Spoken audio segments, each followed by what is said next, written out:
আসসালামু আলাইকুম। কেমন আছো বন্ধুরা? আশা করি ভালোই আছো। আল্লাহর অশেষ রহমতে। তো আলহামদুলিল্লাহ আমিও ভালো আছি। ভালো আছি কিন্তু তেমন একটা ভালো নেই। শরীরটা খুবই অসুস্থ। তো তারপরও কি আর করার দৈনিক যে রান্না-বান্না তা তো আমাদেরকে করতেই হবে। তো আজকে আমি রান্না করব শিং মাছের শিং মাছ দিয়ে টমেটো দিয়ে রান্না করব। তো আমি মাছগুলো কেটে ধুয়ে নিয়েছি। তো এবার আমি মাছগুলোকে ভেজে নেব। আসলে কথাটাও আমার ঠিকভাবে হচ্ছে না।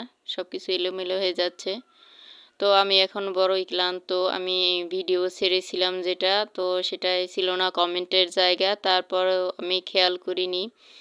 তো আমি বরিশাল গিয়েছিলাম অনেক দূরে। তো সেখান থেকে ফিরে এসে আবার দেখি আমার যে ভিডিওটা, তো সেখানে কপিরাইট এসেছিল। তো তার জন্য ভিডিওটা কেটে দিয়ে তো বাসায় এসে তো অন্য ভিডিও আবার এডিট করে তো পরে আমি ভয়েস দিয়ে ছেড়ে দেব। তো তার জন্য আর কি খুবই তাড়াহুড়া ছিল, কি বলবো। তারপরও ভালো লাগেনি। তারপরও দেখে যেহেতু ভিডিও দেওয়া লাগবে, তো তার জন্যই। তো এবার কিন্তু আমি মশলাটাকে ভালোভাবে কষিয়ে নেব। তো কষিয়ে নিয়েছি, এবার টমেটো দিয়ে ভালোভাবে কষিয়ে নেব। তো আজকের আমার কথাগুলো সব এলোমেলো হয়ে যাচ্ছে। তো আপুরা তোমরা একটু প্লিজ বুঝে নিও।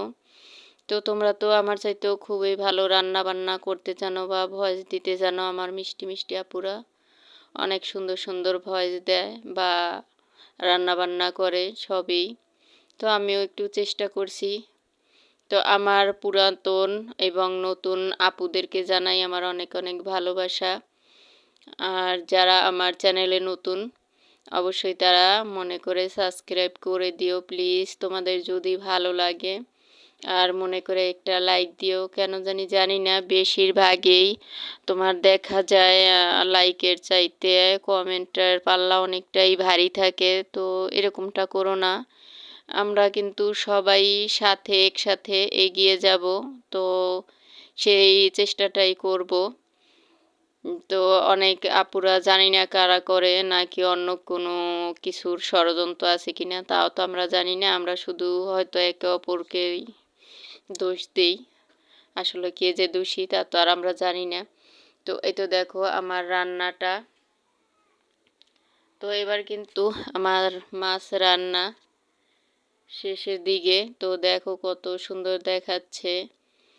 তো ইউটিউব জগৎটা আমরা কিন্তু সবাই জানি অনেক কষ্টের জায়গা, অনেক পরিশ্রমের জায়গা, ধৈর্যের জায়গা। কি বলবো, যদি কেউর কোনো মানে পরীক্ষা দেওয়ার জায়গা থাকে তাহলে এই একটা জায়গা আছে যে যেখানে পরীক্ষার কোনো শেষ নেই।